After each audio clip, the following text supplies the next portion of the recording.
morning, and on my behalf and the behalf of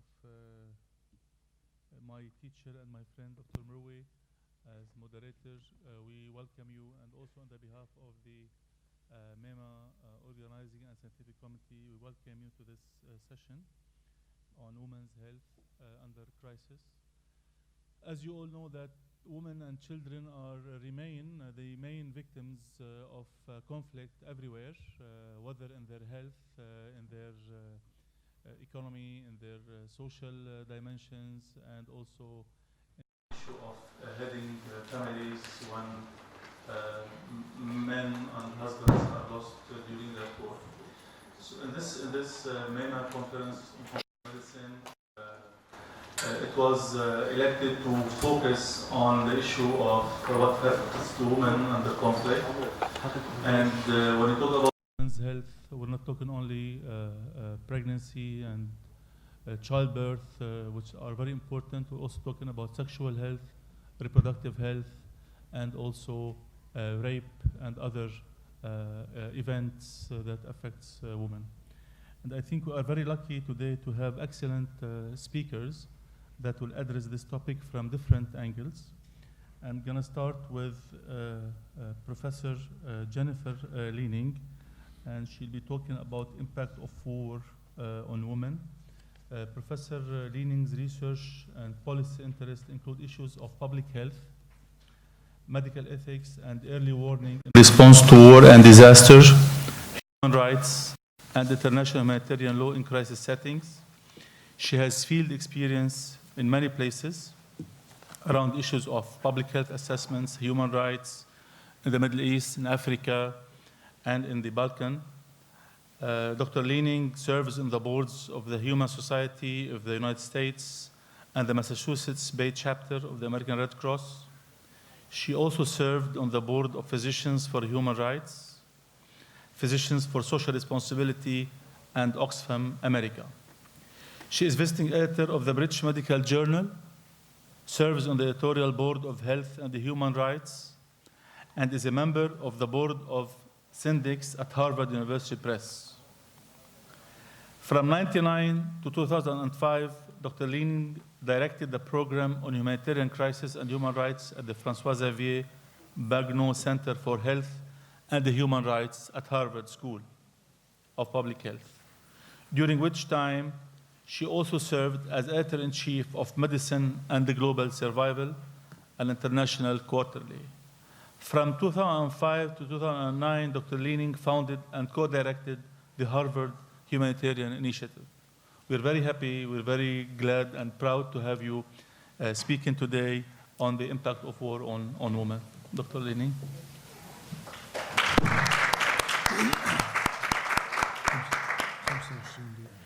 You have 25 minutes.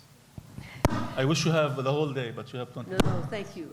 Good morning, everyone. I appreciate your coming this early to talk about what you might not have expected to be such a tough topic, but with my colleagues, when we were looking at how we were going to organize the presentations, it became clear that the one place where there would not be marked overlap, because we all have common interests, is my discussion of rape in war. So this is rape in war. We know that armed conflict has a number of impacts that are gender inflected, and the impact on women includes violence against women, with rape being one of the core features, forced migration, complex resettlement and recovery issues. I don't have to explain that to people here in Lebanon who are seeing the fallout from the refugee crises. It creates widows and separated women, and in most cultures of the world, that puts women at singular disadvantages for poverty and stress. In their new areas they fled to, they have new roles and new expectations which make life hard for them, and their safety includes much new stress, but they also have the stress and memories, sometimes the physical trauma from what they experienced during war. In wartime, women who are in conflict areas have baseline vulnerabilities. And they have reproductive roles, so they're encumbered with pregnancy. They are sexual objects, so they are considered prey. They are child raising, so they are further encumbered. When they flee, they're either pregnant or with a toddler or with a small person that they're taking care of. This is what you see across the world. They're household and field workers that are out and about, so they're easy targets if they're marauders or predators or armed militia. They have an inferior status in almost every culture in the world, and therefore they're considered subjects of abuse. And they have relative physical weakness and unfamiliarity with weapons worldwide. And in many countries of the world where women work very hard, they could deck any woman in the United States. But compared to the men, they are still relatively physically weak. If we look at the applicable international humanitarian law regarding prohibitions of rape in war, it's remarkable to realize that it is only after the Second World War that there began to be prosecutions for rape in war, even though there were earlier prohibitions in a number of different codes. And the criminal prosecutions before international criminal courts began only with the 1990s, after the wars in Yugoslavia and in Rwanda. So this is the body of law that we're talking about. The Lieber Code in 1863, which President Lincoln in the United States asked a European leader to help develop for the Union Army in the Civil War, prohibited rape in war, although there was no criminal element attached to it. And we can go through very important elements of our history and international law here to see the development. And as I say, there have been prosecutions under Nuremberg, under the Fourth Geneva Conventions, under the Common Article 3, which is common to all of the Geneva Conventions, and then the findings of the ad hoc international criminal tribunals in Rwanda and Yugoslavia. Finally, it culminated in the establishment of the International Criminal Court with the Rome Statute, which enumerated under war crimes, that is, grave violations that occur in the course of active conflict. Rape is now one of the prosecuted war crimes. And the other major element of the Rome Statute that involves rape is the crimes against humanity. So even if it's not war, if there is a state that creates predatory attacks on large populations, and rape is among those, rape becomes a criminal offense in crimes against humanity. And the third major crime that the Rome Statute addresses is the crime of genocide, in which there are elements of that crime that include rape and forced impregnation of women who are under attack. So the international law, as it relates to war crimes, crimes against humanity, and genocide, now all have provisions relative to the situation where you can charge crimes against predators or a predator state, and you can, in judicial processes, bring the perpetrators to justice. And this is now underway. The legal definition in the Rome Statute, and it's been an enormous amount of argument in the 20th century, but particularly since the establishment of the Geneva Conventions and the attempts to prosecute, what is a legal definition of rape? And here it is from the Rome Statute, which is the prevailing body of law, although different courts have slightly different interpretations of it. So rape always it requires bodily penetration. It can be very slight, but there's a penetration aspect. It permits subtle forms of coercion, so you don't have to be strapped down and held down and then forced to undergo sexual penetration. It can be the threat of, if you don't do this, we will cause harm to your family. It could be under threat of your own death, under threat of torture. So there are many ways in which women need not be physically restrained, but the coercion is in the circumstances. And it can also include the use of instruments. The observed patterns of rape in wars go way back. We know it's always been part of war. And basically you see sporadic instances as military moves through population. Some men, military, will use their power and official standing to commit rape. This is routine, it's unlawful. It couldn't be prosecuted now, but it is something that is part of armies, and even the most disciplined armies. One can see rape in certain settings. Then there's this episodic instances of mass rape.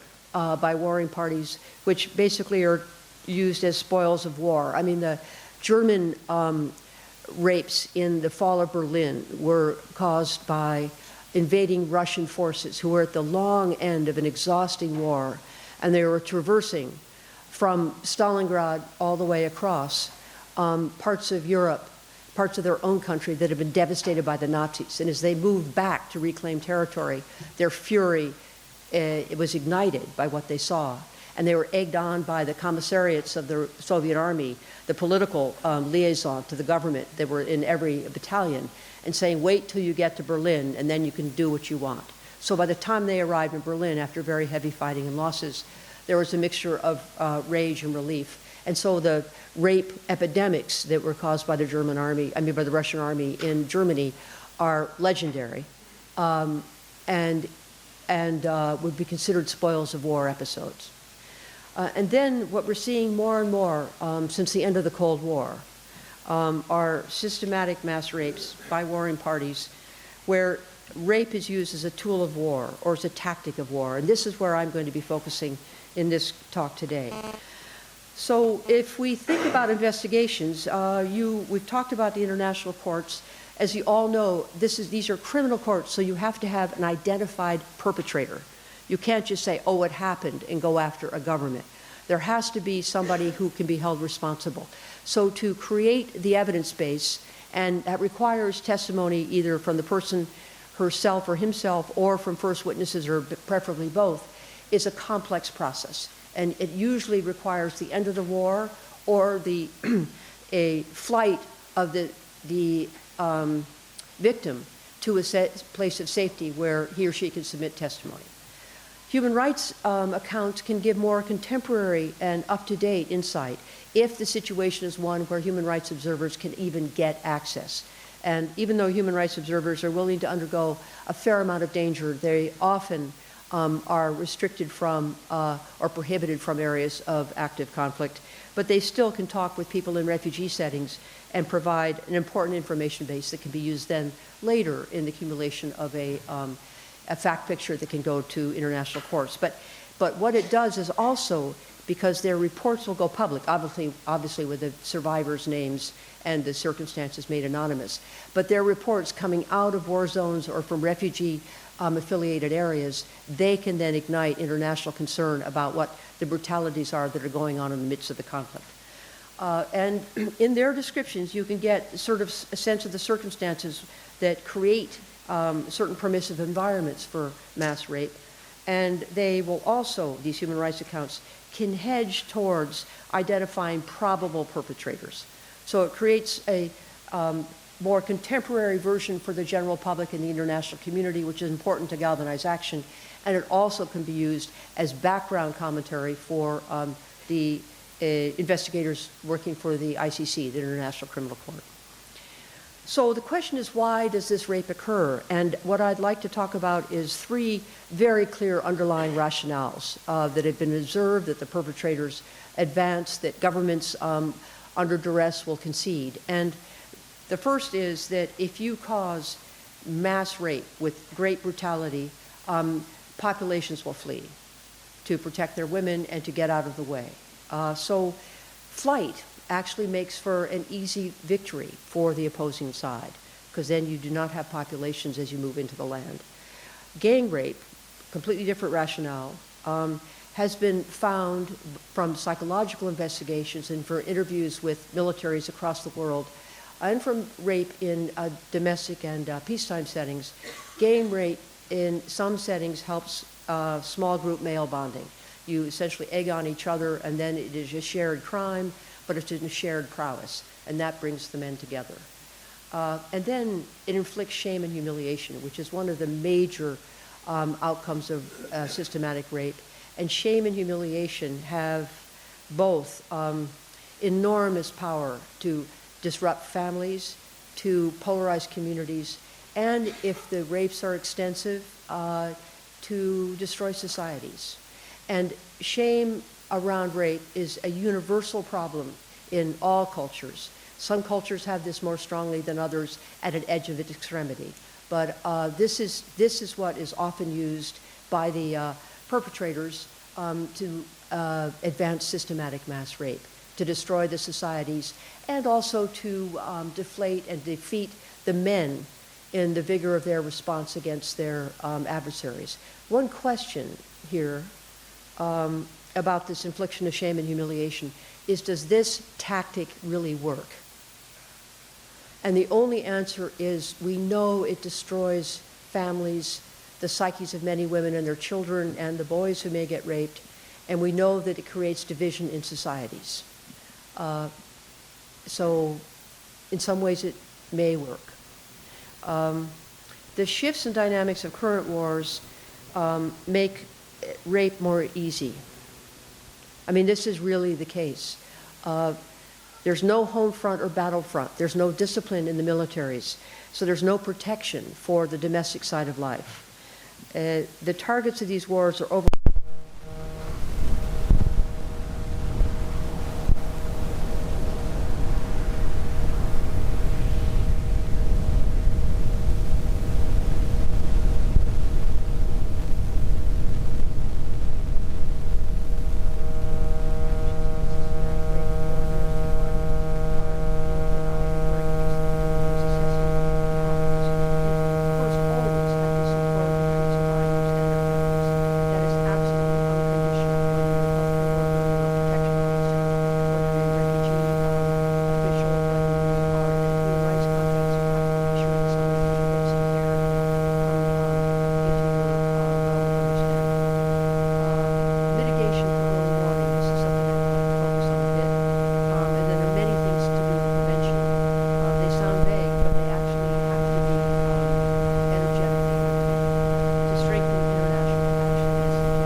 This is where early warning comes in, mainly in intrastate conflicts with strong elements of ethnic, communal, or sectarian fault lines.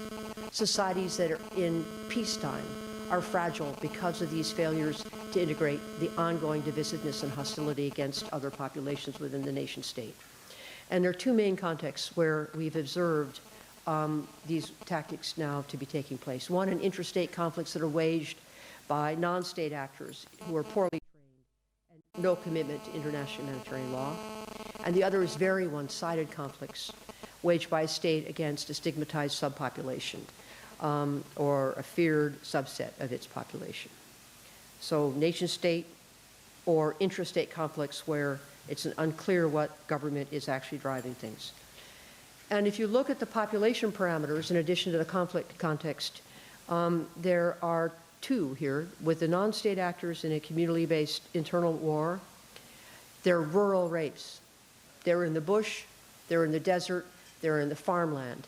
And you pick off people and you basically rape in, women and girls are the main targets, or boys getting trained. There's no precise warning, but they're characterized by fairly public and acknowledged nature. They're gang rapes in the open in the village. And there's frequent gang rape, and it often can be very brutal, and women have a substantial risk of death from these rapes because there are many instruments used, and they will always have sequelae, physical sequelae, as well as psychological ones. The Darfur is a classic example of this. And here you see a photo taken from my colleague in a mission we did in Darfur in 2004, a year after the war began. It's from a helicopter, and you see 4 women fleeing. Over that horizon. There has been an attack on the Darfuri village by Janjaweed, the paramilitary used by the Sudanese government, where their tactic was to enter a village, rape extensively. The men would flee, And the women would valorize themselves in refugee settings, said, yes, we were raped, in order that the men would not be executed, because it gave men time. These are the women fleeing, and you can see that at least 3 of these figures are encumbered by children. And the desert goes at least 50 miles before you hit the Chad border. So this is not, they're not likely to survive. Then you have the second set of circumstances where it's a one-sided conflict against a hated subpopulation. And these assaults are primarily in urban areas, and they begin at, checkpoints or home invasions, or people are picked up in the street, and then the women are taken to detention camps or rape camps or prisons and extensively gang raped. And these are more secret and closed-door rapes, not in public view. It's perpetrated by the authorities, paramilitary, to some extent by other warring parties. It's often used to extract information with threats of, if you don't submit to rape, we will torture your husband to get information. It doesn't necessarily mean that when you submit, your husband is safe. I mean, that's the horror of this. It's frequent gang rape. And again, there's a moderate risk of death or certainly of substantial injury, physical injury. And when the people are released, if they will talk about it, then people will flee. And it depends on the codes in a particular country as to whether the women will say what had happened to them. Here you have an instance of the first kind with warring parties. And this young woman, none of the photos from Bosnia reveal the faces of the women, but this young woman was a gang rape victim in 1992 at the early stages of the war. And she was held for 10 weeks by Serbian soldiers in the Pala rape camp. And here is come into Tuzla Hospital the day after she's had an abortion. But her injuries were remarkably vicious. And I, nor anyone except someone who's really been working with her, knows what has happened. And we have, in this situation, we have a context and population parameters that define what actually you can mitigate or think about preventing. In all of these situations, you have opportunity for the warring parties. They're either unopposed or it's in obscure areas. You have vulnerability of the female population, and the men are not able to protect their women. And you have impunity, where the perpetrators have a very strong likelihood of never coming to the visibility of the authorities. And you have different strategies one might invoke if it's rural versus urban, state versus non-state actors. So in terms of reducing opportunity, this is sort of an epidemiologic public health tactic. You do prevention, mitigation, and you also try to think of primary prevention. And here, if you're trying to reduce opportunity, you have to have early warning systems in these rural areas. And increasingly this is happening. It's beginning in Darfur, but it's very difficult. It's widely used in the Congo, whether it's drums or cell phones, to alert people in the bush that rapists are coming. And they flee deeper into the bush. And in urban areas, to flee areas of attack, if that is possible, if you're not dealing with urban trapped populations. And then you report to the international community vociferously, always. And then various groups, inside or outside the area, will document this. In terms of vulnerability, the major issue, as I've said earlier, is the change in the nature of battle, so that in order to address the vulnerability now of women and children, where they're not just protected by AHL and the home front prohibition against invasion and rape, you have to diversify and minimize the domestic work that takes women out of the house, because that's when they get trapped. You need to evacuate women and children to relative safety outside the country if necessary. Otherwise, if you're continuing to conduct a war with the women in the midst, the women are at very high risk. Or you train women and provide them with weapons. This has been done in a number of conflicts, Afghanistan, the Kurds.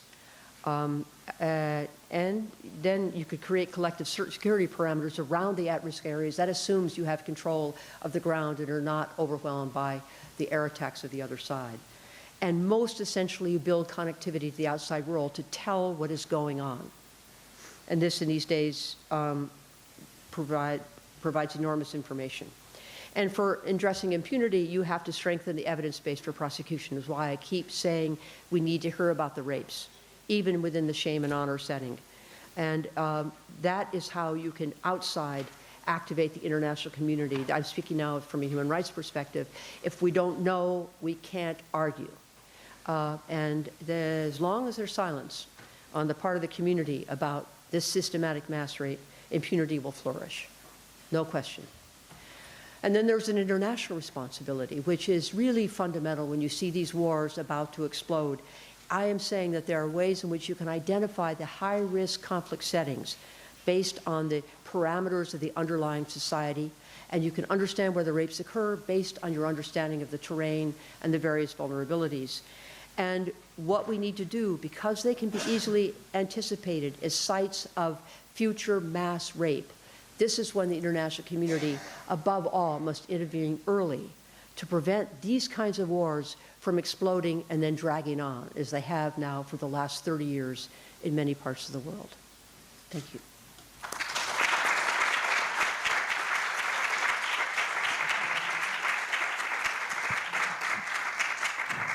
Thank you very much for such an illuminating topic on such a complex event happening to women under crisis. We have these minutes. We gave us 1 minute for question. Thank you. And yeah, we can be short and to the point. We'll start with the co-moderator. Thank you, Dr. Lili. Identifying the perpetrator of rape is, as you can tell, is very difficult. To what extent are the regimes or the military? This was raised during the Sabra and Shatila massacre, where warlords and militia groups and a mix of armed persons, they raped girls there. And the Israelis were on the outskirts of the camp. They said, we're not responsible. To what extent can you incriminate a regime or a military when they are identified? Everything is uphill, and everything is against the survivors and the community from which he or she comes. You're absolutely right. It's very difficult to identify perpetrators. And unless there is international knowledge and then the reach of an international criminal court, there is very little one can do unless the nation state takes responsibility and puts its own military under trial for these atrocities, which did not happen with Israel. This occurred before the International Criminal Tribunal had been set up. So it would have required, and it would have been the first ad hoc international tribunal to look at Sabra and Shatila. And the international interest in doing this was not there for a lot of geopolitical reasons. But you are identifying an early instance of systematic, grotesque rape for political and war aims that was conducted with complete impunity.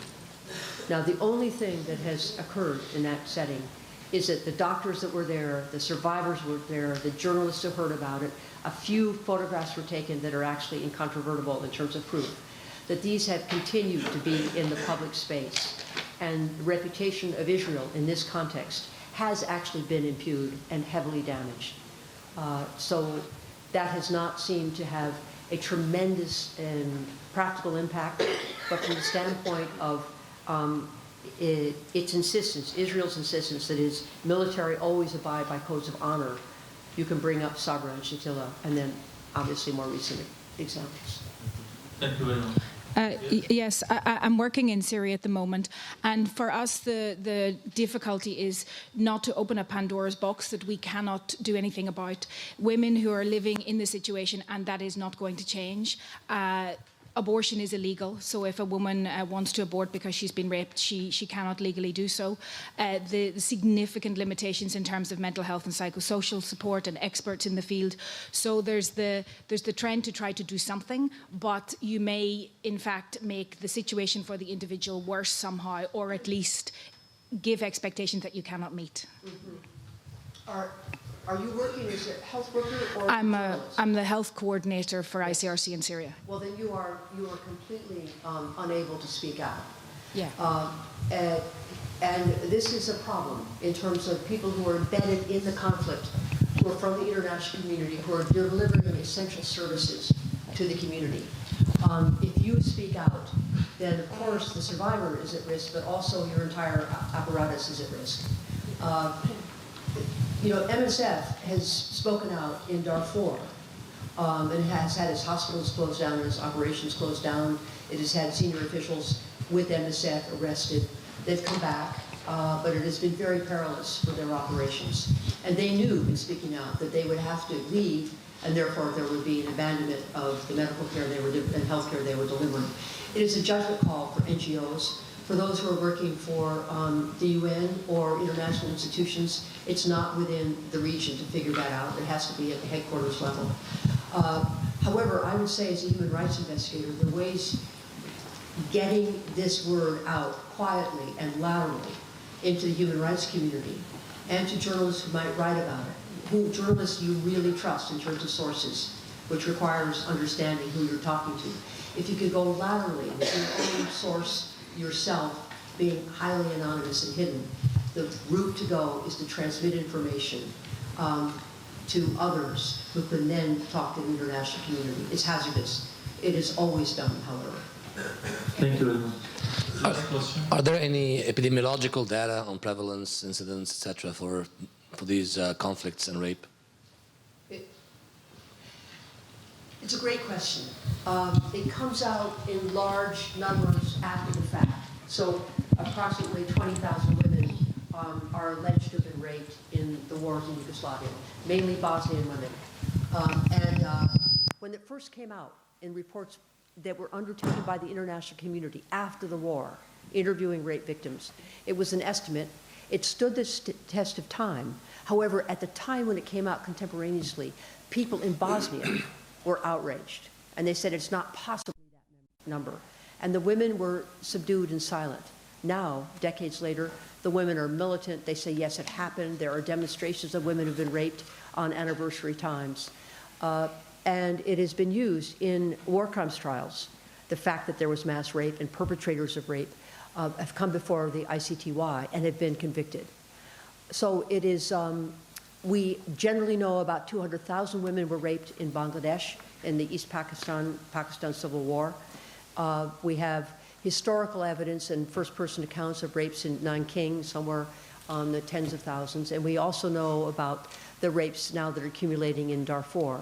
But serious epidemiologic studies that are based on appropriate sampling methodologies, as far as I know, none exist except for very small area studies that are cluster sampling, and you can't easily generalize to an entire war zone for that. It's a real impediment. Thank you. The second presentation in this morning is on structural violence.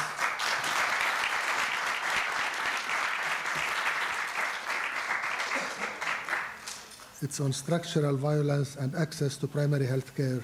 It will be presented by Dr. Josiane Abissab, who is a senior attending physician in the emergency department at New York Presbyterian Hospital and a faculty member of the Global Emergency Medicine Program at Weill Cornell Medical College. Her areas of interest include global health, complex humanitarian emergencies, and refugee protection. She is also a fellow of the Harvard FXB Center for Health and Human Rights and has conducted human rights research and advocacy in the Middle East. In 2014, she joined a team of Harvard researchers on a rapid needs assessment project conducted in the Syrian refugee camp in Jordan, and is currently involved in a research initiative in Lebanon with a focus on primary health care access among host and refugee communities. Dr. Abissab completed her internal medicine residency at the New York Cornell Medical College, earned her MD from Rochester School of Medicine, and holds a BS from AUB. Dr. Abissab, you have 15 minutes.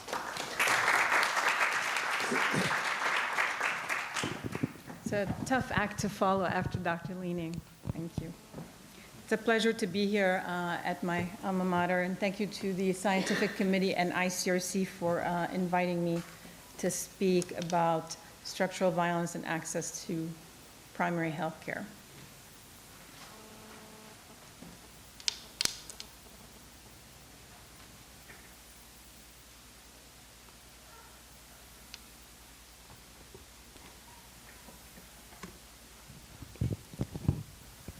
The hospital where I work in New York City is located in an area known as the Upper East Side, where the average resident lives until age 85, on par with other places in the world with the highest life expectancy, such as Japan or Hong Kong. But 15 kilometers away in Brooklyn, in a neighborhood called Brownsville, life expectancy is 74, closer to that in Brazil.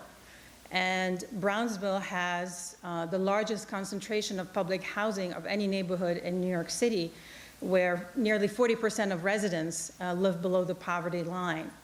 And residents there die from major diseases at a much higher rate than the city average. Racism, poverty, education gaps, lack of health care rank high among the structural causes of America's neighborhood survival gaps. And these examples of social injustice are but a few of the consequences of what is known as structural violence, which is an indirect, less understood, often overlooked form of violence that really overwhelms the people that depend on healthcare for help and ultimately affects our ability as clinicians, as doctors, nurses, to deliver care. So structural violence is a broad concept used to describe the social arrangements that put people or individuals and societies in harm's way. They are structural because they're deeply embedded in the political, economic, legal, and cultural organization or anatomy, if you want to use a medical term, of individual societies, communities, and countries. And they are violent because they cause injury and early death to people who live in the most disadvantaged neighborhoods. The concept was first introduced in the 60s by Jesuit liberation theologians in Latin America who advocated for social justice for the poor and the powerless. And then Johan Galtung, who's a pioneering Norwegian professor of peace and research and conflict research, first coined the term in the 90s when he described these social arrangements that prevent individuals or societies from reaching their full human potential, from elaborating dreams beyond their circumstance. So despite its invisible nature, structural violence manifests visibly in health disparities, resulting in distinct morbidity burdens, mortality rates, and occupational injury across race, ethnicity, and citizenship status. And the harm comes from subtle, systematized, and normally accepted ideological constructs, or from actions of certain social institutions where responsibility is imprecise. Who's responsible when a child dies from a vaccine-preventable illness or from hunger? Some examples of these manifestations include the patriarchal, globally, in the global context, the patriarchal structural violence that favors the boy child, that maintains inequalities in the distribution of food or health care, educational disparities, and physical, psychological, and sexual violence against women, all of which have an impact on their health and access to care. In the United States, the unjust healthcare system that prevents more than 30 million Americans from being insured and having access to health care. And often people have no choice but to incur debt or even sell their homes in order to pay for medical expenses. In Lebanon, the dominant confessional system with its sectarian nature, which negatively affects the dynamics between individuals and communities, and inequalities in law, specifically in the personal status code, creates unequal social realities between men and women. And this sidelines one gender, keeping women away from the legal and political processes in the country, and increases gender-based violence.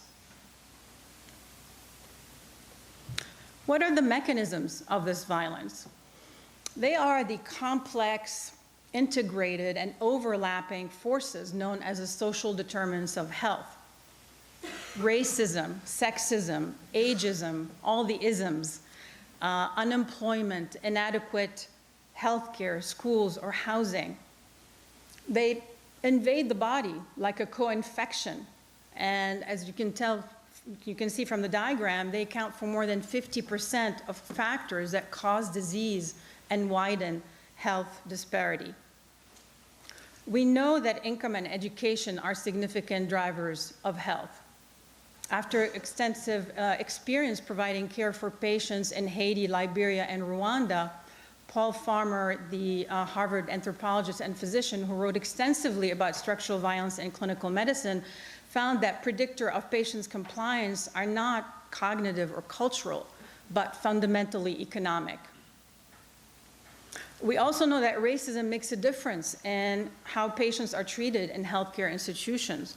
Over 20 years of studies indicate that Black men who present to hospitals in the US with heart attacks are less likely to be given antiplatelet therapy, clot-dissolving medicines, and undergoing coronary stents or bypass surgery.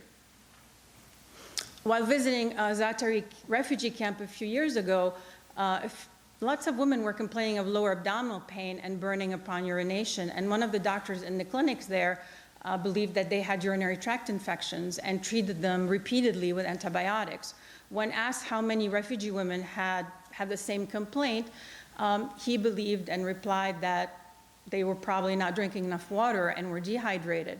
But separately, when you ask the women that same question, they described the issue that the bathrooms are filthy and they're overcrowded and they lack privacy, so they don't go to the bathroom for more than once or twice a day holding the urine, and also because they fear sexual abuse in those filthy bathrooms. Women are disproportionately bear the burden of health inequalities across the globe. Research, for example, have found that 2 out of every 3 blind people in the world over age 50 are women, and 90% live in poverty. Diarrheal diseases kill more women than men in Southeast Asia. More women than men are afflicted with the HIV virus in sub-Saharan Africa. And biological differences don't explain these gender disparities. Factors that contribute to disparities between men and women include, on the surface, kind of that tip of the iceberg that we first saw, lower levels of education, literacy, and socioeconomic factors. But the ultimate causes, that titanic iceberg that's underwater, are due to socially embedded constructs of masculinity, power differentials, and social status that create this vicious circle and constrain the ability of women to access health care. Women have unique barriers to care. They are disproportionately affected by transportation barriers. Issues include geographical isolation, lack of public transportation or fear of utilizing public transportation, and lack of funds to pay for their own modes of transportation. And they face barriers related to social and cultural factors, including stigma, reluctance or fear in revealing personal matters to healthcare personnel, and intimidation by husbands or family members. Now, while it's true that the poor and the uninsured are excluded from full access to healthcare, the particular conditions of refugees or migrants expose them to specific health risks. They are more vulnerable to racial crimes and violence. They typically work in sectors such as construction or domestic work, which have a higher rate of work-related injuries, and they're more likely to be exploited or to live in substandard housing, which obviously in turn jeopardizes their mental and physical well-being.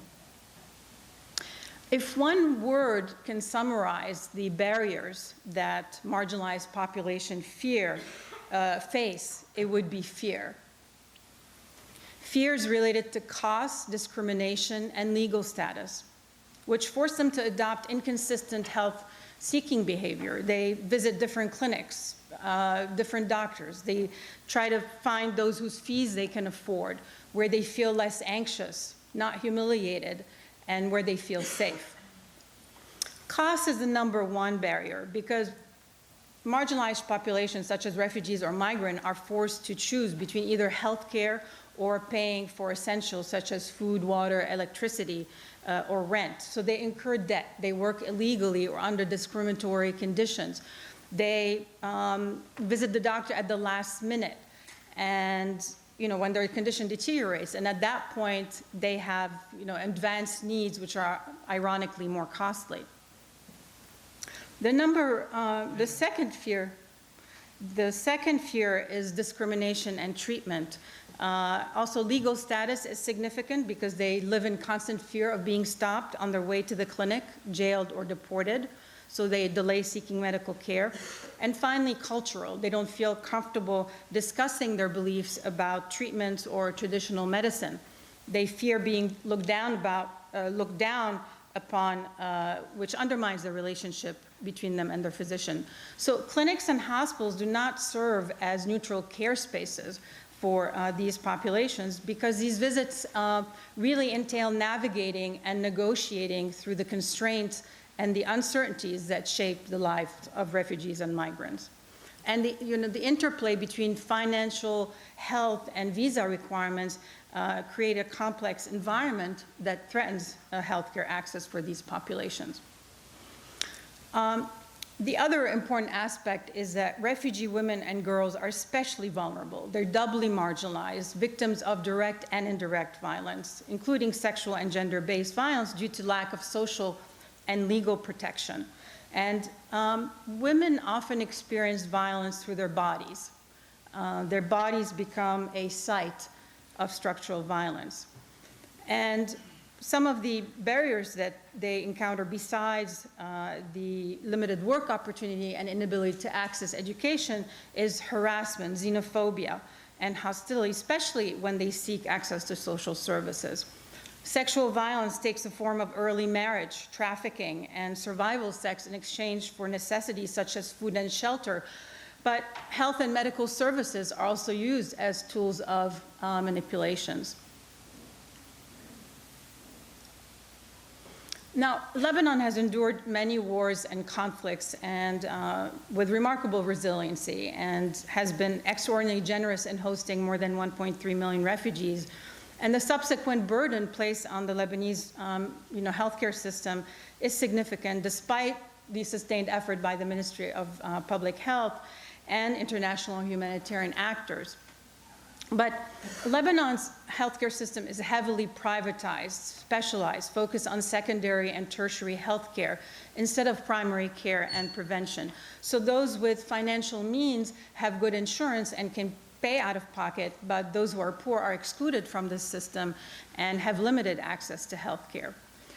As you can see through the table, I'm sorry, it's a little blurry, but this table was taken from an article in Conflict and Health in 2016 by Blanchette and Fouad. It shows that, he describes the fragmented structure of the Lebanese healthcare system with kind of a two-speed highway between the non-poor and the vulnerable. And even amongst the vulnerable, you have different social groups that have different stewardship, financing, and delivery structures. So, again, according to the same article, approximately 28% of medical centers and dispensaries in Lebanon are operated under either Muslim or Christian charities, and 15% of basic care is offered through political parties. So each social group has different rights: Lebanese versus Syrian, Syrian versus Palestinian, registered versus unregistered, which obviously makes each social group have different rights and varying levels of access to healthcare. And the politics of access create hierarchies of eligibility and worthiness, which obviously affects healthcare access and represent a structural weakness. All these issues make it particularly challenging, especially for vulnerable host and refugee women, to access services. How do they find their way through a male-controlled sectarian environment? How do they navigate through these complex and multiple funding structures, politicized system, privatized systems, registration bureaucracies, changing visa requirements, and uncoordinated humanitarian support networks? With the declaration of Al-Ma'ada in 1978, primary health care was identified as central for providing health for all. and for reducing the equity gap often found in disadvantaged populations. So a solid primary care foundation ensures better health outcomes for both acute and chronic medical conditions, and is really one of the most cost-effective and sustainable ways of minimizing inequalities related to healthcare access. These are some holistic social strategies to reduce disparities in healthcare. So a structural violence framework allows us to think about non-health factors and dynamics that generate disparity in the first place. Of course, this is very challenging and uncomfortable, but without this new paradigm or this paradigm shift, improvements in health equity will not be possible. And this is what it would look like. Instead of having a reactive system, it would be proactive. Instead of being acute intervention, crisis-based, it would be primary care-based. Instead of being hospital-based, it would be community-based. And instead of the traditional medical models, it would include the social determinant models. So finally, as with many concepts, structural violence has its limitation. But conceptualizing inequality as violence can be a quite forceful catalyst for moral urgency. Plus, structural interventions allow for new methods of thinking and problem solving. And if we as clinicians wish to prevent premature death and disability and make a difference in the lives of people that we care for, using the concept of structural violence helps us to go beyond the biomolecular origin of disease and look at the social factors that affect the people that we care for. Thank you.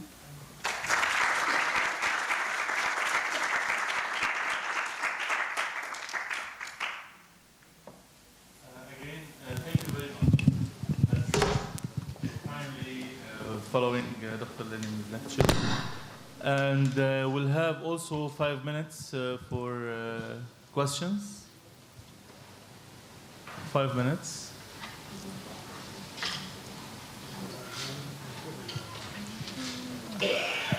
Okay, I'll have a question. Okay, go ahead. So, Dr. Abasab, when you are talking with your colleagues, Dr. Abasab, when you're talking with your colleagues at Cornell Weill, at New York Presbyterian, do you get a sense that the emergency doctors are more aware of the structural violence issues than, say, someone in the more specialized areas of the hospital? I wouldn't say that emergency physicians are more aware of it. And actually, I became aware of it because of the work done here with refugees and migrants and marginalized populations. But I think maybe perhaps one difference that emergency physicians have is just like ICRC, we focus on non-judgmental kind of attitude towards our patients and impartiality, as we all should as physicians. So in a way, there's less of this, I think, a bias towards patients because we treat populations with different socioeconomic groups, with different backgrounds. Especially in New York City, we have such different ethnicities. So in a way, it's a fertile ground for this kind of structural violence framework. Okay. Yes. Thank you so much for those excellent remarks. Regarding the fear factor, could you speak a little bit more to that and how you see fear either as being the primary inhibitor, or just elaborate a little bit more on your ideas for solutions in terms of addressing that ingrained fear that you identified as such an important factor? Right. I mean, as I mentioned, the fear are related to cost, to discrimination and harassment, the legal status, which I'm sure you know very well about, and the cultural aspects.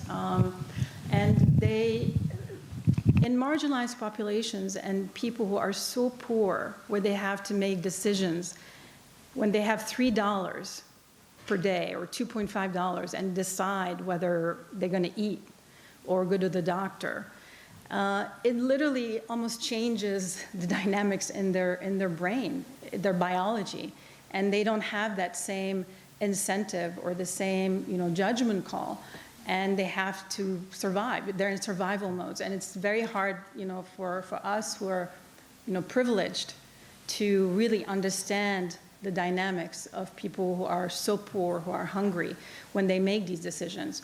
So I think that's why economic empowerment is so important. Education is obviously key, and, legal, new laws and to help protect these marginalized population is very important. Yes?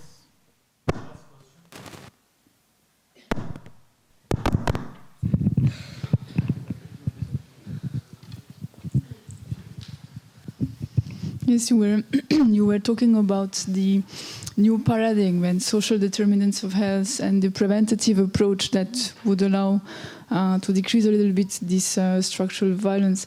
What would be barriers that you identify in implementing those in reality? Because it's not something new. We know that social determinants of health are key. So what, in your view, would be barriers to implement measures that are more preventative and taking into account social determinants of health? I mean, I think there's, the practical barriers, which are economic.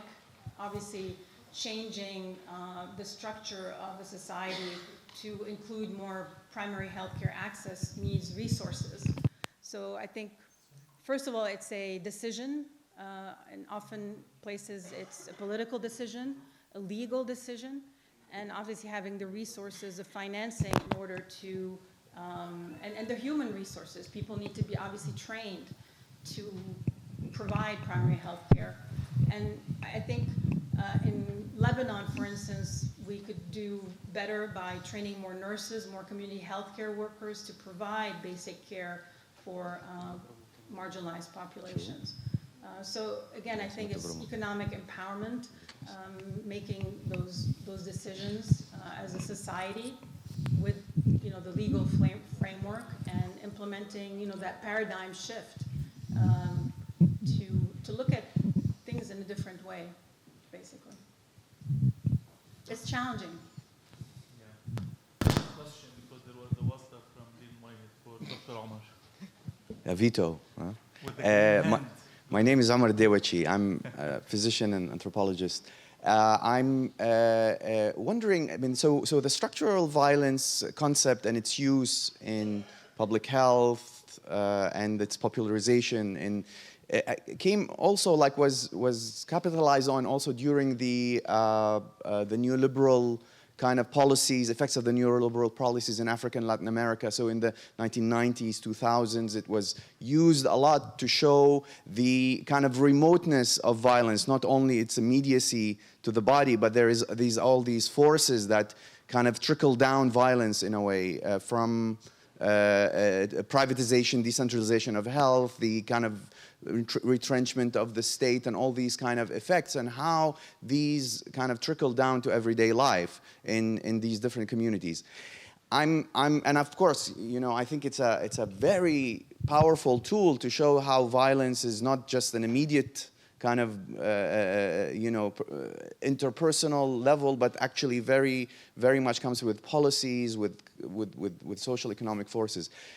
I'm wondering, in settings of violence and conflict like here in the region, what becomes at stake, and what if we shift our analysis only towards the structural violence rather than developing a more holistic approach where, like, the immediate forms of violence and the structural forms of violence are more intertwined and entangled in our analytical lens. So I'm wondering if this is something, how would you reconcile these two issues in places of, like, actually, I don't need to talk about structural violence only, but because actually there is such an immediate and urgent mode of violence that one needs to respond to. Again, structural violence is such a vast concept, and obviously there's a lot of, it's a philosophical concept that has been dealt with by different disciplines, and each discipline has its own stake anthropology, public health, legal, psychological. There's the psychological structural violence. So it's a very vast concept. How do we implement it, here and in the region or in Lebanon? I mean, that's the holy grail, if you wish. It's complicated, and I think it has to start at the individual level, the local level, the community level, the governmental level, and the global level. It goes from local to global. And first of all, I think as physicians, what structural violence allows us to do is raise awareness as to when we see our patients, there's more to just the story. There's more digging to do. There's more empathy. There's more realizing that these people, they're not going to get better just with a prescription for antibiotics because they have all this, titanic iceberg that's underwater. So to address these issues, to not be judgmental, and then to perhaps be more of an activist, either in your local community, have more community-based interventions, or in the political realm, and also globally to advocate for people who are marginalized and who are really suffering. Okay, thank you very much. Sure. Thank you. Thank you. It gives me a pleasure to introduce my friend and my colleague, Dr. Hiam Bashour. Dr. Bashour holds an MD from Aleppo University in Syria, an MSc in Community Health and PhD in Epidemiology from London School of Hygiene and Tropical Medicine. She is a professor of Epidemiology and Community Health at the Department of Family and Community Medicine, Faculty of Medicine, Damascus University. From 1991 up to 2013, she worked for Damascus University. She chaired the Department of Family and Community Medicine from 2001 to 2007 and served as Vice Dean for Scientific Affairs in 2008 and 2009. She also served as the Acting Director of the Center for Medical Education Development at Damascus University. Currently, she runs, she's a consultant for organizations such as UNFPA, WHO, and others. Her main research interests focus on child and maternal health. She is the country coordinator of the regional multidisciplinary network in the Middle East entitled Choices and Challenges in Changing Childbirth, based at the Faculty of Health Science at the American University of Beirut, and a member of the consultative committee of the research network known as Reproductive Health Working Group. Dr. Bashour, she is coming to us from the war zone, and she'll be talking on seeking health care in war zones. Okay, thank you very much, Faisal. Thank you. Good morning, everyone. It's a pleasure to be here. I do thank the Scientific and Organizing Committee for having me here. So, respected chairperson, your 3-minute sign will be really very useful to me, so thank you. Okay, so Dr. Abisab, I think, set the scene for my presentation in a very nice way, so I thank you. We didn't mean to do that, but really I'm taking the case of Syrian women and presenting on seeking healthcare in war zone. So the outline of my presentation will be, again, setting the scene, and that will be Syria, model for healthcare seeking behavior, and then I'll bring some data and evidence on Syrian women specifically. I will summarize and maybe one slide on way forward. I'm sure many of this room are aware of the World Development Report for 2011. That's where one key statement from that report is that violence is the main constraint to meeting MDGs. We are in 2017, and of course, we are in the post-2015. But yet again, that's quite relevant for me to say that Syria as a country, actually, in 2011, was achieving a substantial progress in MDGs, with, of course, some challenges, including something like rural-urban distribution.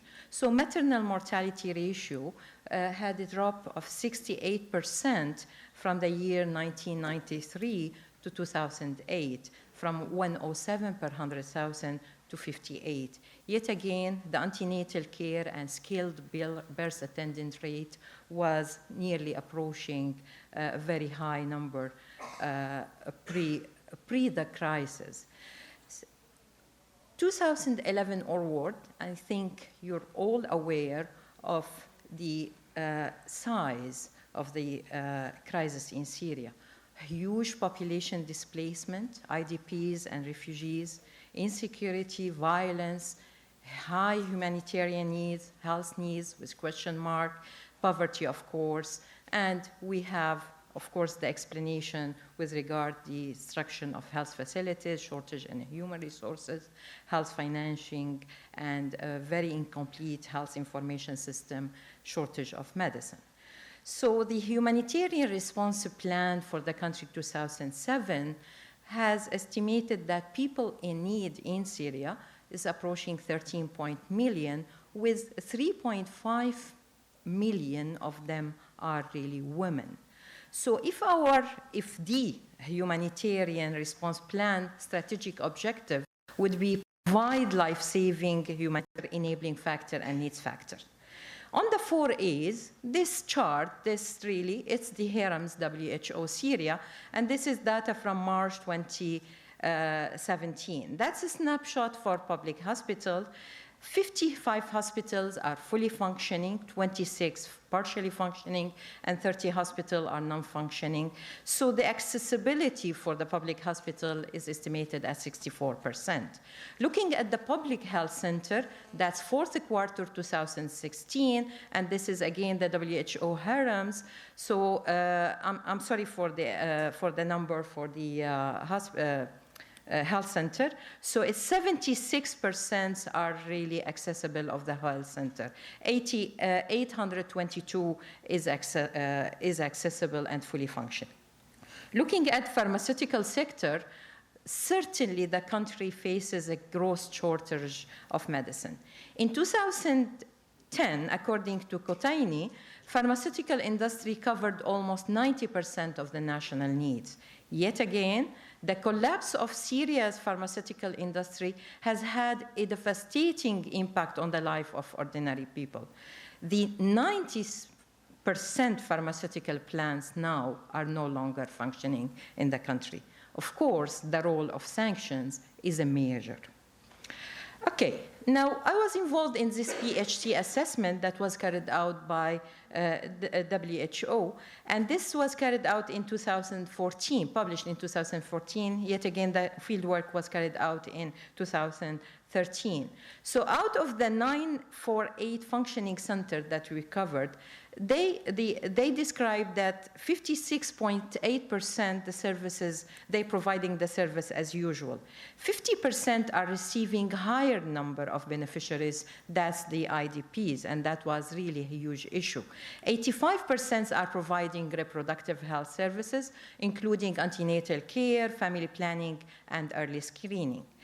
Actually, these came into three phases, the assessment. So just that's covering, first phase covering all health center, and then subsample, and another subsample for the beneficiaries. So out of 1,486 beneficiaries, when we asked their views about the work of the PHC assessment, 25% of them, they were not satisfied with the waiting time. 28 are satisfied with the travel time, and 13% they were not satisfied with staff interpersonal communication skill. There was a qualitative component of that work, and on the positive side, actually, free service has been really identified as one of the main themes that came out as being very essential, especially because of the current hardship. One lady said, 100 Syrian pound, price of a drug would really help me a lot. The wide range of services, the comprehensive, so she comes into the center and there is antenatal vaccination, childhood, was really expressed as being very positive.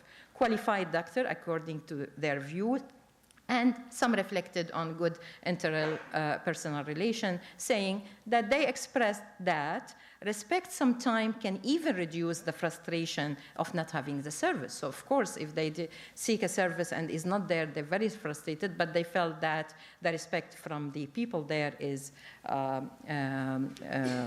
good for them. On the negative point, now, lack of medicine came really as a very, very important theme in that study. So many beneficiaries expressed their frustration about not getting the medicine. One patient said, I used to get the drugs, and now I come and find nothing. Shortage of staff and supplies was really concerning point. People, they were explaining that there are some services that they used to get, like the laboratory, which is expensive. Now they had to go out of the center to the private sector. So those are expensive services like the lab, and in the private sector, we cannot afford it. Opening hour delays and long waiting time at the center was really an issue. One patient say, because of the newcomer, and she was referring to the internally displaced people, and the crowd, we have to wait long hours. Other delays because of the doctors. So because of the doctor, they go into more than one primary health center per day. So sometimes they wait quite a lot. Poor interpersonal relation. There was an example from a Lebanese woman with 8 Lebanese married to a Syrian man with 8 children, and she said that they look at us in a bad way. We talk to them, and they continue their drink, coffee or tea. So she felt because of the economic problem, that's where she wants to seek care. So my summary one is that lack of accessibility. There is a lack of accessibility. 1/3 of the health facilities are out of the service. Gross shortage of medicine, and services can be unaffordable to many. Private sector is a major provider and is very expensive to many. Maternal health services being well utilized, but with frustration, as I said. Now, further evidence on the utilization model, I would like just to note that maternal health service in Syria is provided by the government, that's functioning PHC center and hospital, private sector, UN bodies, that's UNFPA supported facilities as an example, and NGOs, fixed or mobile team in hard-to-reach areas. Now, you all are aware that suboptimal level of utilization of course, are considered to contribute to poor maternal health. So let's see some example. This is from the response plan for 2015. An estimated 1,480 women give birth in dire condition every day due to weakening of the healthcare system. 2 out of 4 maternity hospitals in Greater Damascus, that Damascus and rural Damascus, are not functioning in the country. The other 2 are fully functioning with a total of about 30,000 births annually. Actually, that's of course huge.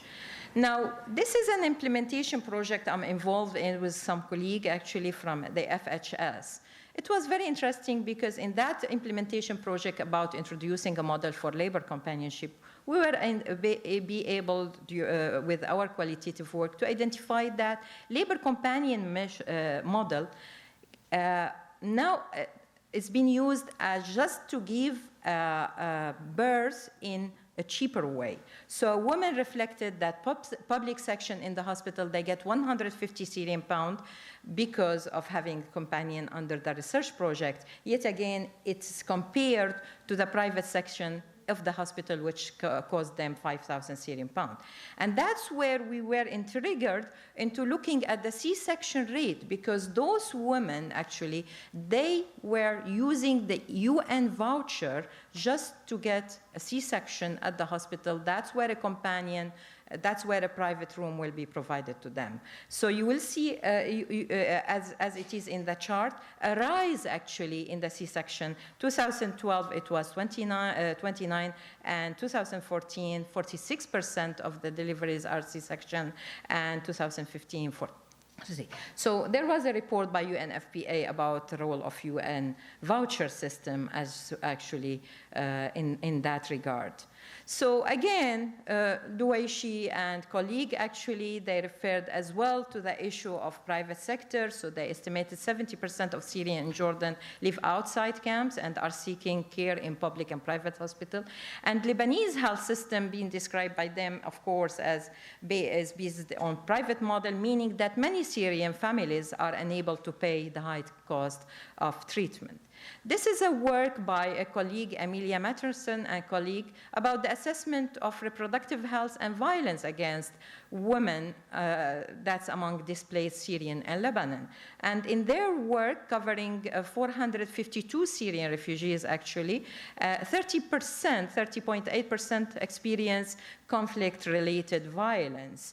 And out of those, 41% did not find a way to cope. 50% did not speak with anyone. Nearly 25% spoke about their husband. So finding from that work demonstrated the need for better targeting of reproductive health service in refugee setting, as well as a referral to psychosocial services for survival. Now, another work our dear colleague Faisal is involved in, and that's really about examples from the fertility study. It's a work that's under review, example of the fertility study among Syrian refugees. That's Bekaa region, and that's Syrian refugees. The title, I thought that the cultural clash would be describing what we found in that qualitative work. So women complained about discriminatory treatment received at the health facilities in Lebanon. They complained about lack of female health provider. In our work in Syria, most of the women, actually, our research described that women, they do prefer female health care provider. So they did complain about lack of female health provider. They also compared the high cost with that of the free service in Syria. So they are used very much to utilizing the free public health service in Syria, and now they need to pay. And the number that they gave, this is an example, it's more expensive now, 20,000 Lebanese pound, and the doctor prescribing medication for 15,000. So we're going to get the money, where we are going to get the money from. The best doctor in Syria costs 5, so that's referring to the private doctor, and sometimes it is free. Now, this is a work by colleague. Okay, thank you very much. So this is a work by colleague, again, at the Faculty of Health Sciences, but also it's describing the prevalence of early marriage and key determinant by Sausan Abdurrahim, De Jong, Murtada Zri, and Farah Spiti. And actually, there were some data on the utilization of the service. Early marriage is often followed by early pregnancy, according to the author. And the reproductive health service, the antenatal care service, has been reported quite high in that work. So I thought moving from reproductive health into cancer, and I know that there is a cancer session tomorrow. And since I don't have really valid data, I thought my testimony would help again, setting the scene about the issue of women cancer. So this is a colleague that I lost. She passed away. She's a friend of mine 2 weeks ago. And this is my testimony referring to the issue of cancer, women of cancer. She got a breast cancer about 6 years ago, and she's been under treatment in the main oncology hospital in Damascus. But because of the lack of security around the hospital, there where her treatment and her file, she fears to travel because of the difficult transport, because of the fear, and because of financial constraint. She didn't follow up the treatment properly, and she passed away actually 2 weeks ago. So the issue of cancer is, again, we might bring it into discussion. My summary, too, is that enabler can include a humanitarian assistance, UN voucher, administrative corrective action, like having the IDPs getting the service in other places. Barriers included armed conflict, cost, delayed stigma, social inequity, and of course financial. However, we can describe some of the predisposing factors, as women always used multiple care providers. So we know before the crisis that our health care for the women is fragmented, and it continues to be. Way forward, the health system reconstruction need to take the women perspective in consideration based on their experience pre and during the crisis. More research on health-seeking behavior is needed, and that's where we are currently planning with our colleague Faisal and Tamar Kabakian. Inequity and inequality in healthcare utilization should be addressed. Thank you very much. Thank you very much.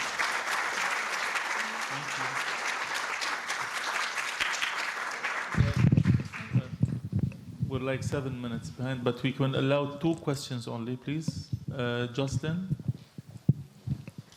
Okay, she gets the microphone first. It's okay. Thank you very much for giving me this opportunity, and thank you for this presentation. I was wondering, in terms of the C-sections, what you were talking about, we know that in this region, the proportion of C-sections is way too elevated.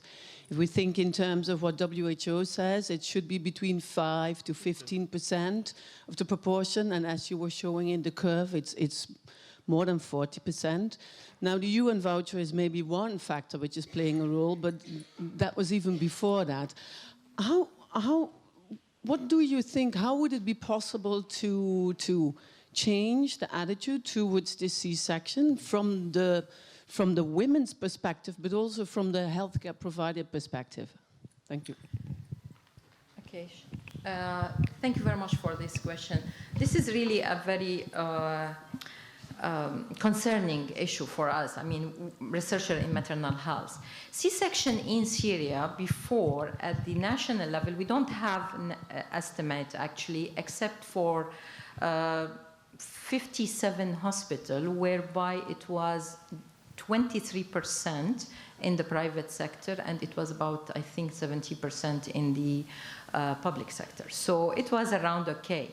But what I'm presenting here, I'm presenting this data from the maternity teaching hospital in Syria, and this is one of the 2 actually that's providing in Damascus, one of the 2 in Damascus that's providing maternity service. And that's where women actually are more and more getting C-section on demand, that we didn't used to have it before. It's just because of the security. So she liked to be getting the C-section in the day. The doctor wouldn't like actually to travel during nighttime if he was called for delivery. So it is a multifactorial thing. So it is a woman respect, it's convenience for the healthcare provider, and it is as well UN voucher making things easier for them. So now they get the C-section on demand, having that in a private room, in that free hospital, public hospital, but also having a companion with them. So it's really multi-factor, and Okay. this we're studying quite Thanks. a lot. Thank you.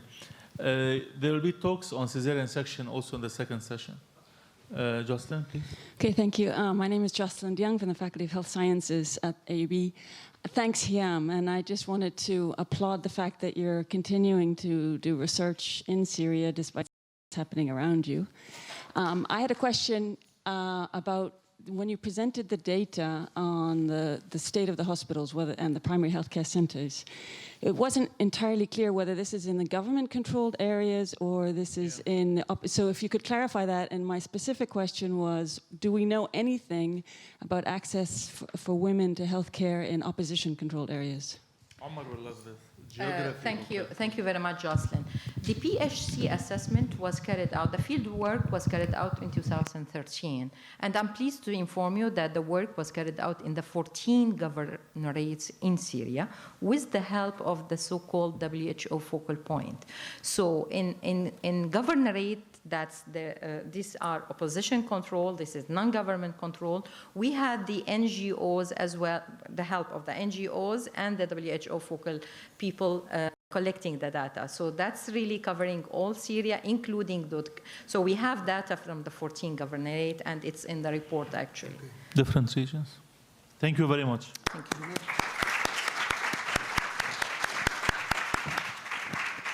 The next talk is on development and validation of the assessment screen to identify survivors toolkit for gender-based violence.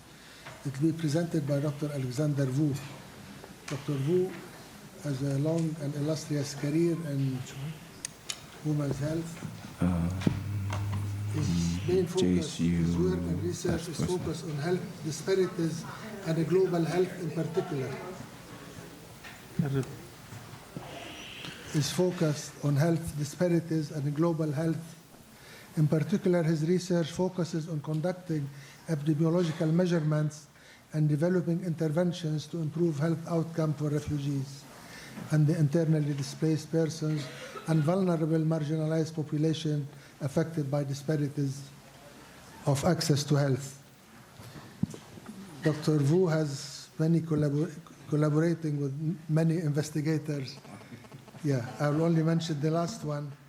He's collaborating with investigators across multiple disciplines and institutions. He mentored graduate and postgraduate students in diverse disciplines, as well as partnered with community experts and organizations to conduct studies to improve health for individual families and communities. I failed to mention that he's at Hopkins.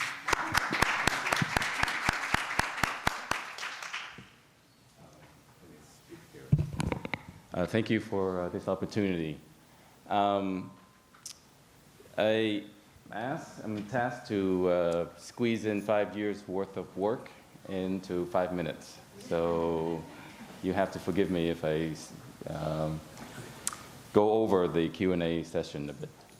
So what I'm trying to present is the work that we've been doing to develop a tool to identify survivors of violence, particularly in the conflict setting. And the motivation behind this is because of my work in various conflict settings and the struggle that I face having seen and hear of survivors of violence. Yet there is a significant discrepancy within what I see and hear and what is being reported. And that gave rise to the birth of what we wanted to do. And so we started a meta-analysis and looking all the studies that's out there, looking into issues of sexual violence among displaced populations. And the most remarkable thing I wanted to ask you is that 21%, 1 in 5 women of all that's been reported for those who have been displaced was reported to have experienced sexual violence. How does that strike you? I hear it's low. That's right. It is low. It's low because if you compare that with the 1 in 5 women who experience sexual violence in the non-conflict affected settings. So if you put that into context, where we say in 1 in 5 women across all globally that they face issues of sexual violence in non-conflict setting, this is obviously way, way too low. And the second thing that we found is that there is no screening tool that's out there. And that really bothered me because, with all these issues that we face and the conflict, war would never end because we'll never see that there will be any resolution to that. But I'm really surprised to see and hear that there is no such thing. We have screening tools for everything, from HIV to even breast cancer and stuff. So I kind of wonder, why is there no screening tool for sexual violence? And this is I'm not expecting you, for you to be able to read this, but the key thing here is that the reason being is that when you talk about gender-based violence, it's just a very cumbersome and enlarged definition that it's hard for anyone to capture. And when you push that against, you're asking humanitarian workers to say, okay, how do I do this? How do I be able to screen, and then in what context? Because they have given so much other pressures to address the issues of the health needs of women. Then a lot of them are saying we just don't have the time or the means or the ability to do something about it. And so the aim for what we're doing was, the primary aim of what we're doing was to look into developing a routine screening tool that's easy, that's easy to be delivered, and that can be delivered in a routine basis, and seeing if that would be able to help identify survivors of violence. And from that knowledge, then we will be able to refer the survivors to the appropriate care that they need. And the secondary aim that what we were looking into was to see, does this increase awareness by doing routine screening? Does the increased awareness also help to address the issues of changing in social norms? And so when we look at this, we have a large population of refugees and displaced persons. Of that, we do know that there is a population of gender-based violence survivors, but we also know that there is a significantly smaller population who are willing to report on their own. And the issue here is that before we did this work, the common way of doing this is that most organizations would wait and say, let's wait for the survivor to be ready. And when they're ready, then they can come to us, and then we can refer them.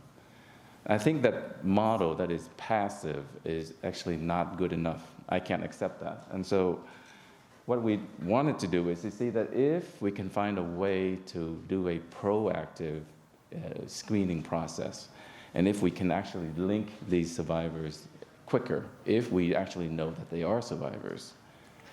And so we're not going to go through the entire thing here, but this is the reason why it took 5 years. And because it went through the entire formative work, the meta-analysis, the qualitative research that was done, and it is based on the qualitative research that it helped us to inform the developing the screening tool. And from that, we did a laborious process of trying to validate the tool, and then also to test the tool and generalize the tool and see if it's one context, is it easy, does it work in more than one populations? So we did our work in development of the tool in two different contexts. One is focusing on women and girls in Ethiopia. And Ethiopia happens to be housing a significant number of population because of its geographic location. So we tested our tool in 7 different ethnic populations. And in Colombia was another context, because Colombia happens to be one of the largest countries that has the largest populations of internally displaced populations because of the FARC conflict that has just ended. From the qualitative tool, we came up with the instrument. And the instrument is basically a 7-item question. And it's small, but it focuses on threats. It focuses on the physical violence, the forced sex, which is rape, the issue of exchange sex for basic necessities, the issue of forced pregnancy, forced marriage, and forced abortion. And at the end of it is that once we identify any of these, they're considered to be positive, to be a survivor. Then we also ask the questions of who and where. And the question of who and where is actually important because it allows us to identify, is this an ongoing issue that is, the person is at risk right now versus an experience that had happened in the past. This is the psychometric analysis. And IRT is used to, in the item response theory, is used to understand in a way of analyzing, does the tool, the instrument that we're trying to capture, to measure, does it actually capture the kind of construct that we're trying to capture? In this case, gender-based violence.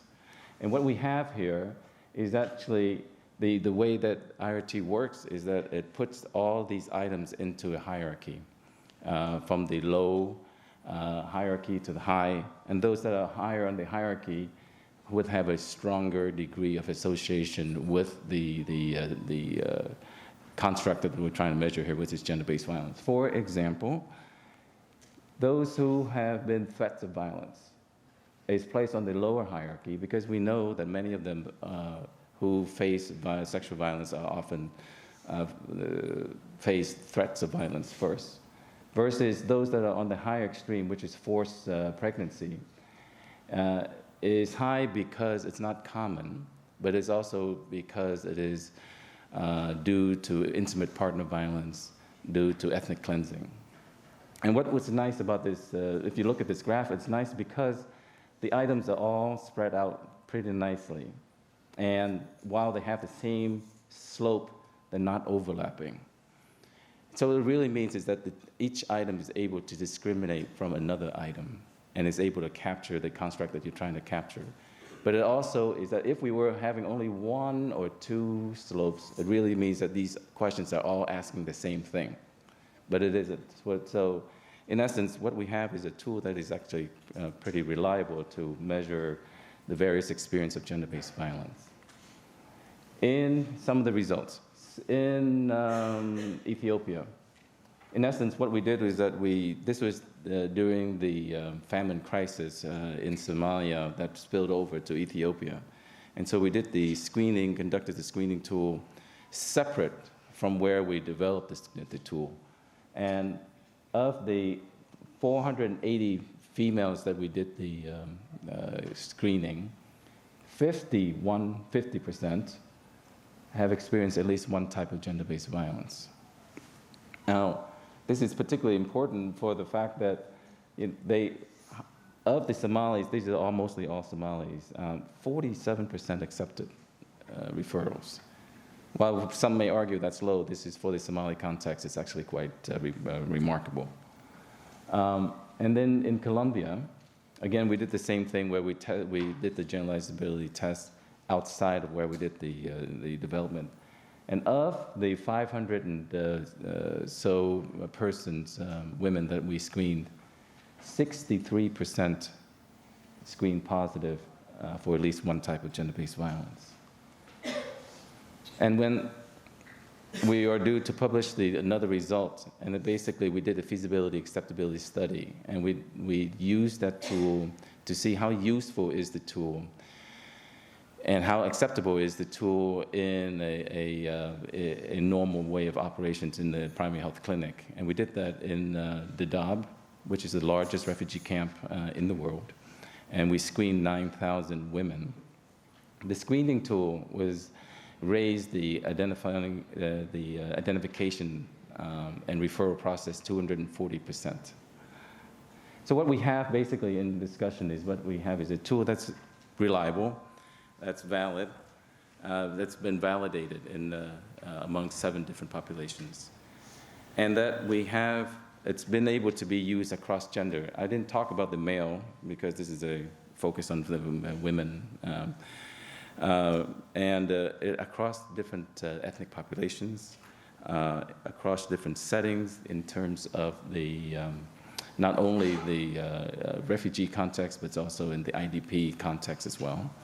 And it is able to be used in various settings, meaning in intake of refugees, in primary health screening, in clinics, but also in when the organizations are doing outreach. And the important thing is that it's a tool that is proactive and is able to confidentially identify, and link them to the referral services that's needed. And the most important thing about this is that if we were ever to, and I encourage that anyone would consider using this tool, is that there is a lot of footwork that needs to be done in advance. Is that it's not just about identifying. It's about making sure that there are adequate services available before we start the identification process, because otherwise it becomes irresponsible. It becomes dangerous. You identify someone who does not want to be identified, and then you don't receive the services, they don't receive the services that's needed. So a lot of work needs to be done in advance to ensure that there is an adequate referral system that is in place before we start this process. Okay. And I'll stop here. Thank you very much.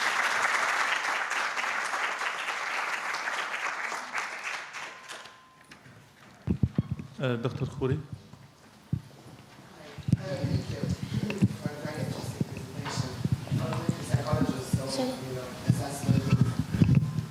Is definitely something I'm very interested in. So I'm curious to know, how did you administer? Was it a semi-structured interview, structured interview? In what language? How did you validate the terms in the language that they were administered in? Kind of these, or did you use an interpreter, which also puts an additional factor in terms of the veracity of what is being said? So the question is about ensuring that there is adequate adaptation of the tool and delivery of the tool. So when we did the tool, each time that we administer the tool, it is delivered in the language of the respondent. And each process that we went through for the validation, we did formative work to ensure that does the question that we're asking, is it going to be understood properly? And that, and we did that for all populations that we deliver the tool. And the tool is delivered by the provider in the language that they are taking care of the patient, because we find that if we were to use an interpreter, the issue with interpreter is the issue of confidentiality, because most organizations and most contexts in different, they require interpreters that are from the community. And so if they were to do that, there's the risk of the breach of confidentiality once they finish their work and say, oh my goodness, I met this woman who is in our community, and guess what? She's a survivor of violence. We were very careful with that because the Somali context in particular is very interconnected, while in many ways it helps with resilience, but in other ways it's also a way to outcast survivors. And we took it very painstakingly. We wanted to make sure that that's not going to be an issue, and that the survivors are not going to face issues of stigma. Thank you. Enrico? Huh? Here, you don't. Huh? Should follow the hands. Yes, thank you. My name is Enrica. I work with the ICRC here in Lebanon.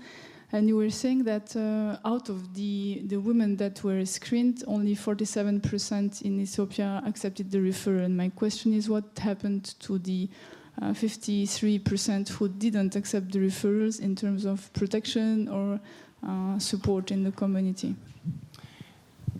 So all persons who went through the screening questions were given information on the availability of services, because we know that not everyone will be saying yes, even if they are a survivor of violence. We know that there are many factors that play into when they would consider saying yes to a screening tool.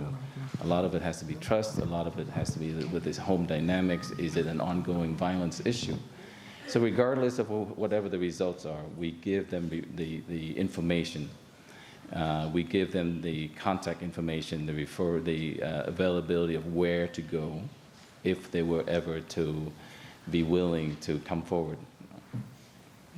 Okay. Last question, please. Hello, my name is Anya. I work with MSF as an emergency coordinator, and my question is more like on a practical side, because I think about the acute phase. When I see, for example, our project we have in Mosul, in the primary healthcare center, where we see 500 patients per day coming. How long would it take? Like, how long would it take it to train the people that they are aware about it? How long it take to interview the woman, that we get the result and everything? Because for me, it's a great tool. I think it's really, really fantastic. But on the other side, it's really, for me, in the field, in the operation, the practicality, when I see it's not only Mosul, in a lot of refugee contexts I worked, we are overwhelmed by patients. And this is often like where we need extra stuff, and only for Mosul, the security issues we have, and then we can also not put a lot of stuff. And this would be good to know also how practical it is. Thank you. Okay. Well, that answers the question, that begs the question of the feasibility and acceptability of the tool. And when we did this study in the Dadaab, in the refugee camp in Kenya, this is exactly the question was said, yeah, it's a nice tool and all, but how practical is it? And the answer to that is that the tool is, the training takes about 2 days for all staff. It's not just about how to administer the tool. Anyone can administer the tool. It's the context around it, the context of how to address the sensitivities of gender-based violence, the context and the assurance that there is going to be a confidential space. For us here, we work in buildings and offices. That's great. But in many other places, the only difference that separates you from another person next to you is a tent, you know? And then, so we want to make sure that those things are in place and making sure that the referral system is in place. And it takes, for delivery, the questions of no more than 3 minutes. And sometimes if it's really more difficult because they speak a different, totally different language, then we would train the interpreter and hold the interpreter accountable to the confidentiality. And that would take, in essence, about 5 minutes. And in the Dadaab context in particular, you're talking about 200 to 300,000 refugees that live there for a protracted period of time, greater than 15 years. So we only were able to screen 9,000, and that because the issue is how does it overwhelm the current task that the provider is giving, and how much does it eat into that time? And so that is something that I think that's going to be much more important to address. But at the end of the day, we worked with IRC and it made it a cultural acceptance that all persons who work in those clinics, assigned clinics, are a culture of accepting that we are going to ask these questions regardless if you're a provider, regardless if you're a translator. In that way, it wins the trust of the recipient.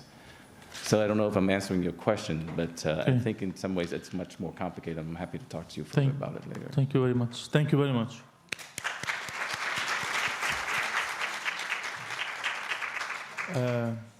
It's a pleasure to introduce our last but not least speaker, Dr. Kathleen Hamel. She is a human rights lawyer. She holds a Juris Doctorate from Boston College Law School, a Master of Arts in Law and Diplomacy from the Fletcher School, where also she teaches courses on human rights and international law. Fletcher is at Tufts University. She is an independent researcher, advocate, and consultant in the Americas, Asia, Africa, Europe, and the Middle East. Her recent scholarship is focusing on promoting and protecting the rights and well-being of children, as well as on mitigating human suffering due to violence, exploitation, abuse, and neglect. She has authored a number of legal analyses on issues related to refugees, corporate accountability, migrant workers, structural violence, and human trafficking. She recently conducted child protection assessments among Syrian refugees in Lebanon and Jordan in order to inform Harvard François Xavier Center's policy work to protect the rights and well-being of children and families impacted by the Syrian crisis. In 2016, she participated in the World Humanitarian Summit in Istanbul and the Hack for Humanity with Team Anatolia. Dr. Hamel will be talking about women, children, and war, a human rights perspective. Thank you so much. I wanted to start off and just say I know I'm the last one here, but I wanted to engage you hopefully in a totally different way of thinking because lawyers are not doctors. And I have come to realize that just listening to the remarks in the past 15 minutes, but in the past 2 days as well. And the co-chairs have challenged us in this conference, co-chairs have challenged us to think anew and to act anew. So I'm hoping that you'll work with me a little bit and think maybe outside of the box and try to see ways that perhaps the legal perspective and the legal frameworks, okay, this is nice, the legal perspective and the legal frameworks might be useful to you. And I would like to start off by challenging a few basic assumptions. When you look at this photo here, I'm just wondering what comes to mind and what you think in terms of women, children, and war from a human rights perspective. I put this photo here for a reason, and I'd like to just ask you to think about that for a minute while I open with a few remarks here.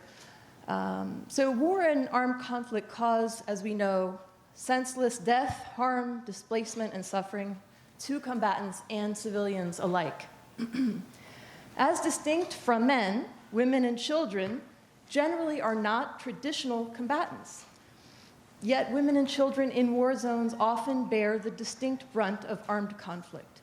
They face mortality and morbidity, and the UNFPA tells us that 60% of preventable maternal deaths and 53% of under 5 deaths occur in conflict settings or settings of displacement or disaster.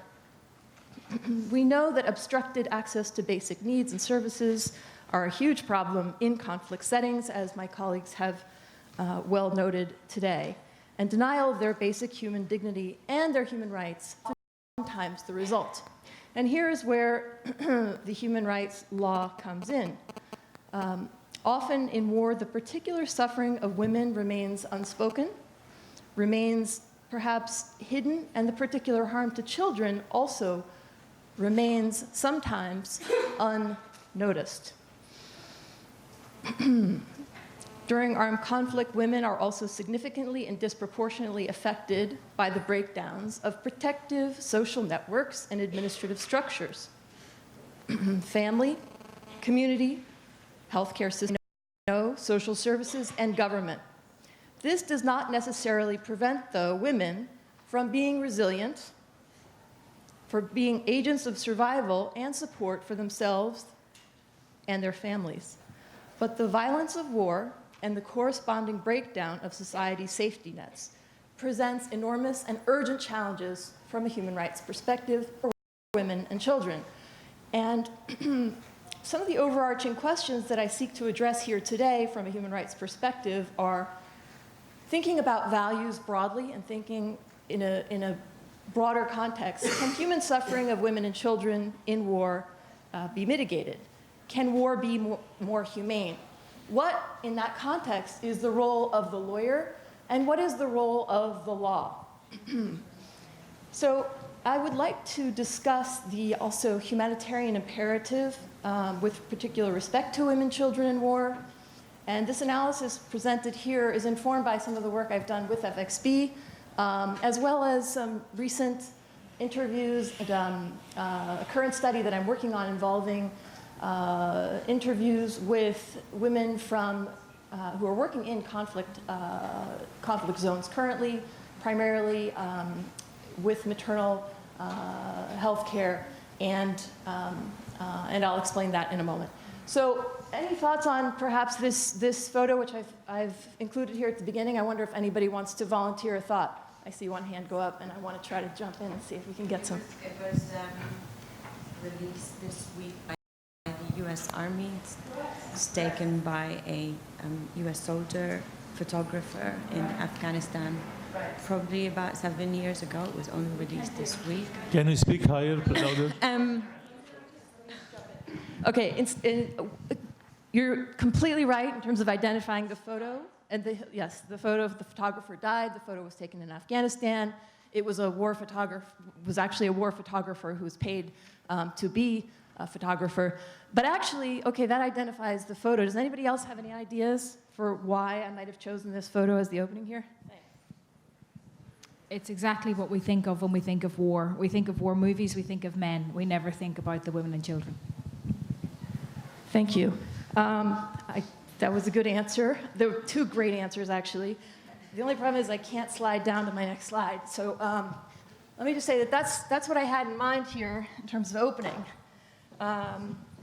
You know, we think of combatants, and then we think about how to, as well, perhaps, thank you so much, that's nice of you, I appreciate it. How to rethink. Banki asks us sometimes to think outside, right, and to rethink our approaches. And here, perhaps, is another way of thinking about children, women. This is a little girl here who's clearly patting down a soldier or a civil defense member. But, you know, regardless of that, I want to just jump into, so there are these two distinctions that I want to throw out there in terms of maybe challenging the hierarchy of prioritization when we think about war and women and children, challenging sort of the question of who are the victims and how people become victims or survivors.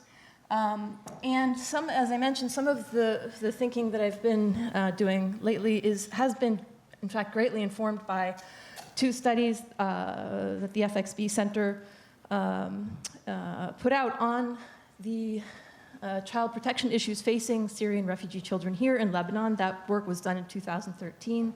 As well, in Jordan in 2014, a study on the situation and urgent issues concerning refugees in Jordan that was accompanied then by advocacy work. And that's what lawyers try to do, is to try to advocate and to change policy and to try to see where the investigations, the documentation can lead to accountability and can also lead to some measure of either reparation or recourse to victims. So in terms of the general big picture here, we know that there are currently three L3 emergencies that OCHA has identified, the Office of Coordination of Humanitarian Affairs at the UN, and the ICRC key operations, of course, around Lake Chad. That's much greater, but you know, these are some of the key conflict areas that we're talking about globally.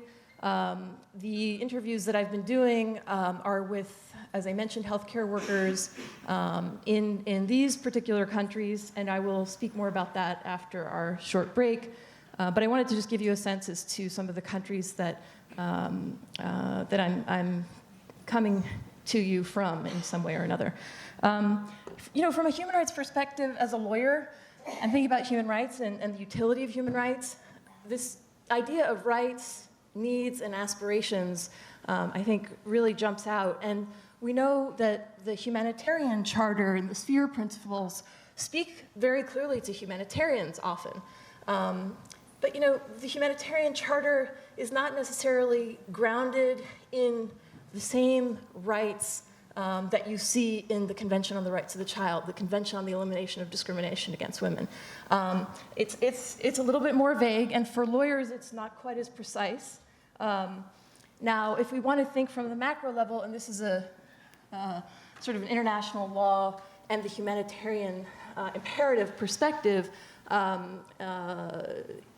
sort of big picture overview of perhaps what a human rights lawyer has as their kind of overlay in the head, kind of coming up. And actually, my colleagues have addressed some of these issues in their remarks as well.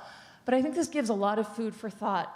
And I'm not going to explain, and I noticed the credit I have on the side there is for my friend and colleague, Rick Solom, who used to be the director of emergencies at Physicians for Human Rights, and with some updates and reorganization here. But what I wanted to basically say is that we've got international human rights law, international humanitarian law, primarily in terms of the protection of civilians in conflict zones. And then we also have the international criminal law component that we see with regard to creating individual criminal liability, essentially, for violations of the laws of war, for war crimes and, of course, for genocide as well. So this is, we have, of course, related law is also the disarmament law, such as the cluster munitions, the Convention on Cluster Munitions, which ironically here was the silver lining of the July War and the extensive bombardment, as we know, in the last 72 hours of the war here in the south of Lebanon. And we did see, though, then the second meeting of the states parties here in 2010, if I'm not mistaken, after the convention had been adopted. And that was remarkable and an interesting development in international law, something that actually gives me hope as an international lawyer to think that we can, usually you have to create the law ahead of time, but what we had in that situation was a government saying, hey, the use of cluster munitions is perfectly legal. It was just sort of an oversight. We didn't mean to drop 2 million sub-munitions in the 72 hours remaining in the war. So I wanted to just raise that as another example in this broad view of treaty and customary law, which I'd be happy to get into further, but again, this is sort of where I'm coming from. But to boil it down and make it perhaps a little bit more simple from a human rights perspective, again, we know that human rights law protects individuals primarily from the state, and it applies during wartime and peacetime. So that is very significant in terms of thinking about women and children in war and conflict zones. We are not just limited to the international humanitarian law, which we know regulates the means and methods of war and the conduct of hostilities, and of course with Common Article 3 and actions, there are specific measures to protect women and children, but really I think we can look to human rights law as another safety net, or perhaps another way of thinking ideally about promoting and protecting, respecting, fulfilling the rights of those who are in combat zones or in conflict zones.